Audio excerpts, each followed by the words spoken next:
Alright guys, this video is going to be a little bit different to what I usually do, but what I'm going to be doing today is I'm going to be breaking down my current ad performance, and then I'm going to be showing you guys the logic that I use to decide which ones are winners and which ones aren't, and then also what I'm going to be doing moving forward to maximize my spend. So for reference, before we jump into Ad Manager, I'm currently running 2 campaigns to get as many followers, qualified followers, to my profile as possible. And here are the key metrics that I'm trying to hit. First, we have the cost per profile view. So this is how much I'm paying to get somebody to view my profile. Then the cost per follower is how much I'm paying to get somebody to follow my account. And then also the visit to follower ratio, which is a function of these two, but it's a good idea to have in mind the percentage in which people are going from visiting your profile to actually following your account. Okay, jumping into the actual ads manager, you can see here on the right that the date range I'm looking at is from the 19th of October to the 28th. This is when I was starting to run my first ever campaign, which was a story ads one. And then a few days ago, I launched my top of funnel Reels ads campaign, which has the same goal. It's trying to get new followers, but instead of them being story posts, they're actual Reels that I created. Some of them are creatives that I made from scratch, and some of them were existing posts that performed relatively well. So we can see here really quickly that generally the cost per result, being the Instagram profile visit, is below the target that we set over here, which is 40 cents per profile visit. This one in particular, the story ads, is doing pretty good at 23 cents, and the top of funnel reel ads is doing also pretty good at 31 cents. I will mention that the story ads cost per result started to really drop after like day 4 or 5. So what I did is I really narrowed down on the winners, and then because my campaigns are set up to have an ad set level budget, I was able to allocate more of the money into the best performing stories. So the way that this campaign is set up is I have 3 ad sets, but the lookalike audiences I haven't actually launched yet because it's still populating the audience, and I don't want to launch it until Meta confirms that the audience has been populated. But I've created 2 different ad sets. The first one being for targeting the interest of people who have an interest in entrepreneurship and coaching in the US and the UK, and the same thing but for cold US and UK audience as well. What we can see is a big picture overview is the interest campaign is doing a lot better from a profile visit perspective, but I'll show you guys in just a second why understanding all of the data and measuring things properly and being able to interpret things is key in order to making good decisions. And you'll also notice that I've already killed the cold US and UK campaign because the cost was just too high, and for the amount of profile visits to follows I was getting, it just wasn't working out. I'll highlight all of this data towards the end when I actually go through the breakdown in my Miro. But you can see here that 3 Instagram follows for 151 visits isn't really a good ratio for me to be having. Within all of the ad sets, the creatives are the same. What I did is I let the campaigns run 3 to 4 days without me touching anything. And once each creative hit about 300 or 400 people worth of impressions or reach, I decided whether I wanted to continue with that creative or not. So in this case, you can see all the ones that I've turned off here were creatives that had impressions of like 200, 229, 266, 473. I wasn't really getting great results from it. As you can see here, 68 cents, $1.51. This one didn't even get a profile visit, which means all of the money that I spent on this creative didn't actually get me any results. And this one over here led to 13 profile visits, but only 1 follow, which means it wasn't something that I was super happy with. I left this creative on because it didn't really have a chance to actually test an audience. As you can see, the reach is only 1. So I'm hoping that Meta will allocate some spend to it eventually. But right now it's not really doing that, which is kind of confusing, but it kind of acts on its own, and the ad set budget is allocated in a way that we can't fully control unless we create 1 creative per ad set. But that's something that you would only do if you know that you have a winner. Then we can see these other 3 creatives that were generally performing better. I left this one on. I know it is over the target that we are looking for, but at 71 cents, it hasn't had much of a chance. I know it might seem a little bit ironic because I killed these ones earlier, but I really like this story post, and this, I guess, is also a good lesson for you guys as well. Don't let your ego get in the way of you getting good results with your ads. Like, the only reason why, and I'm going against what I'm saying, that I'm keeping this creative on is because I actually like it and I think that it has potential to perform. So I'm just leaving it on for a few more days. And if it doesn't perform, I'll put my ego to the side and I'll just kill it because clearly the market doesn't want it, it doesn't like it, so it's not doing that great. This one over here, pretty average performance. I won't talk about it too much. And then this obviously was the winning creative within this ad set and also within the other ad set, which I'll show you in just a second. But at 446 profile visits, 14 follows, not amazing. But generally, in order to get somebody onto my Instagram profile, I'm only paying 17 cents, which is pretty damn good if you ask me. So that's kind of a quick breakdown of all the ads within this ad set, which was the interest-based ad set for people who like entrepreneurship and coaching. I won't go into too much detail on the cold ad set just because the creatives are the same, but just to quickly recap, I killed these ads pretty early on because, well, the cost was really high for this one. This one was okay, not so great, but didn't really lead to any follows. And then this one as well didn't really get pushed either. You may notice that I have the same creative here, but the only difference is V2L video versus V2L. What I did is on this story, I put an actual like little GIF, let's say, of me scrolling through the entire funnel as opposed to a screenshot of the whole thing, which I thought would be a little bit more engaging. In fact, it's gotten some better results as well. But then again, no follows, so I killed it pretty early. Same thing here. The working hard creative actually did the best. Again, even in this ad set with a different audience with the lowest cost per profile visit. And the second one would be this one here, which has more people visiting the profile, but the follows were pretty weak and the cost per visit wasn't that high either. And as you can see, the ad spend wasn't allocated evenly across the different creatives. So the reason why I like to leave the number to about 300 before determining is first, because I don't have an infinite budget, so I don't want to wait too long before I determine a winner. And second, 300 people is good enough to get more or less of an idea of how things are going. Now we're moving on to the top of funnel Reels campaign that I've set up, and I have the exact same ad sets and targeting for this campaign as well. So what you can see here is, as expected, the interest-based ad set does a little bit better from the perspective of getting profile views. But if you actually mouse over here and you can see how many follows you get per ad set, this one only got 6 Instagram follows for 119 profile visits, whereas this one over here got the same amount of follows for half the profile visits. And what tells me is this actually converts better than the other ad set that I just showed you, which is also why interpreting data on your ads manager is super important, and not just like shooting based off like stupid metrics like impressions or reach, but rather actually understanding the results, understanding how much you're paying for the results, and then taking it even a step further by looking at which of the most qualified followers are coming from which ad creative or ad set as well.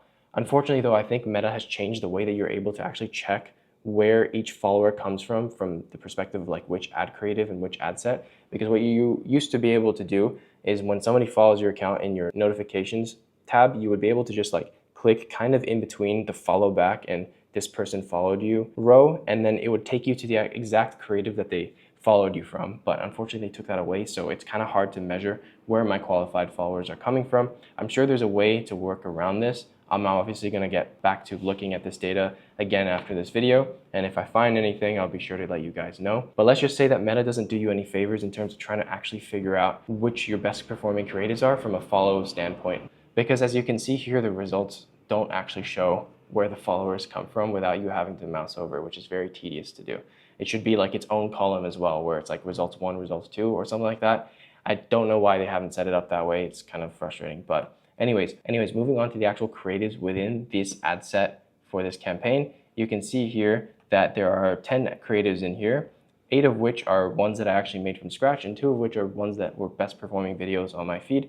Currently, I don't have a whole lot of data because I'm just trying to scale this up now, so I don't have a ton of followers or even traction really to base this off of, but I just took with what I had. And what I want you guys to take note of here is that there are multiple video ones with a hook 1 iteration, hook 1 CTA 2 iteration, and a video 1 and a video 1 hook 2 iteration as well. Because what I'm doing is I'm trying to avoid split testing 500 hooks for an angle that might not work, but I'm also still leaving room for me to see if the hook actually gains me any traction. Because if nobody watches through the hook, which is the first 3 seconds, you don't even have a chance to actually test the angle. So you have to find the fine balance between testing your hooks and actually figuring out which bodies / angles work the best.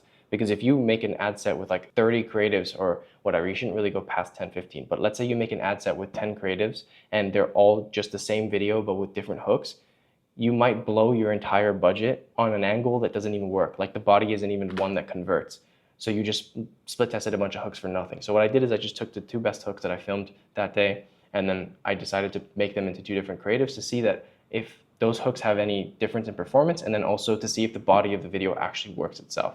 Same logic applies for videos 2 and 3, and then I also have my existing posts, which I've highlighted as existing post here. Now, looking at this data, generally everything is performing pretty good from a cost per profile visit perspective. My 2 worst performing ones is this one here, which doesn't have too much data for me to make a decision from because I just launched these ads. So 100 impressions just under isn't enough for me to say whether I want to kill it or not. And then this one over here at 65 cents per profile visit isn't great either. But then again, I don't have a whole lot of impressions to be able to decide that fully. Same thing here on the cold audience. I actually have a smaller budget for this ad set. And when I show you the breakdown, I'm actually going to tell you why I'm going to increase the ad spend on the cold audience in just a second, because you can see here that the amount of impressions is generally lower. So I don't have enough data to actually decide whether I'm going to kill any of these ads yet. But you can see the performance isn't terrible. I don't have anything like upwards of $1 in terms of profile visits, because something like that I would kill immediately unless it's like less than 50 impressions, because whatever, it still needs time to actually run the ad.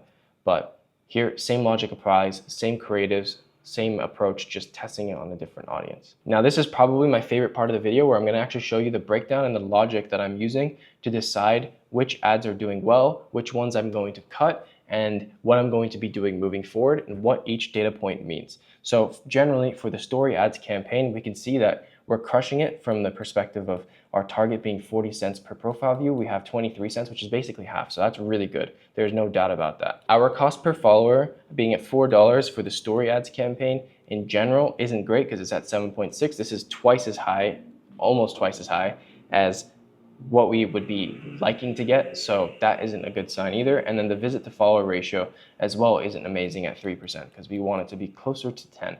If it's like 8, 9, that's a pretty good sign, but 3% isn't that great either. But the thing is, this is just a campaign overview. If we want to actually take a deeper look at which ad set is actually doing better, which you kind of probably got the gist of it by looking at my ads manager, but we can really see which ad set is actually performing and which one is causing hindrance. If you haven't already noticed, here for the cold US and UK audience, the cost per profile view is higher than the campaign average, but it's still lower than target. So that's not a metric that we're worried about. The metrics that we are worried about, though, is the cost per follow being $18.39, which is way too high. This is not worth it at all. And the visit to follow ratio is 2%. So what this tells me is I'm able to get people onto my profile, but I'm not able to convert them.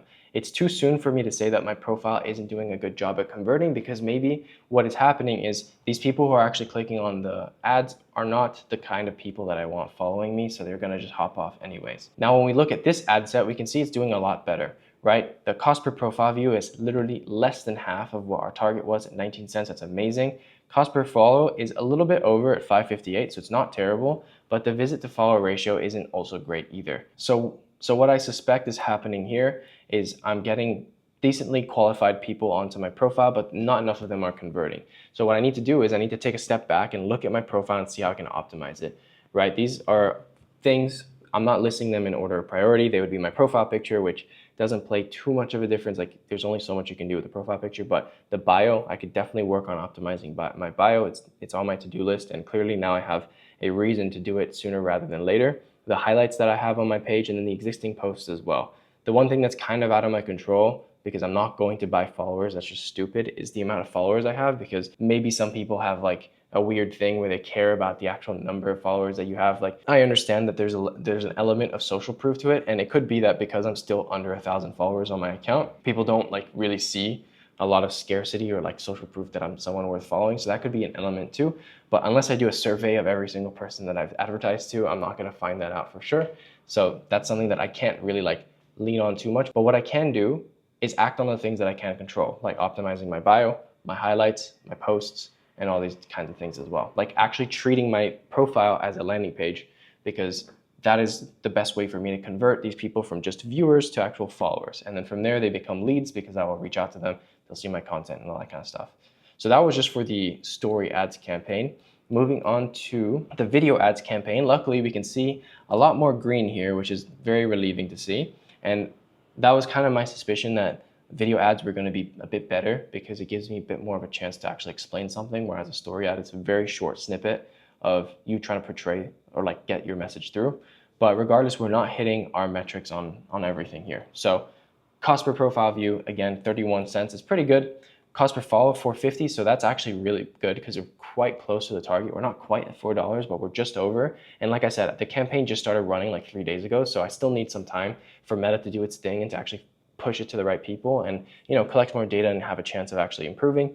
The cost of the visit to follow ratio is 6.87%, so we're closer to 10. And then if we look at the ad sets here, we can see that the cold US and UK is actually performing a lot better than we thought. And obviously, I suspected that by targeting just a cold audience, I wouldn't get that many results because there's not much like interest-based targeting there. Like, I don't really know what they're into and all that kind of stuff. But we can see here that every single metric is better than the targets that we've set out, right? We've got $3 per follower, which is really good, and a 10% visit to follower ratio.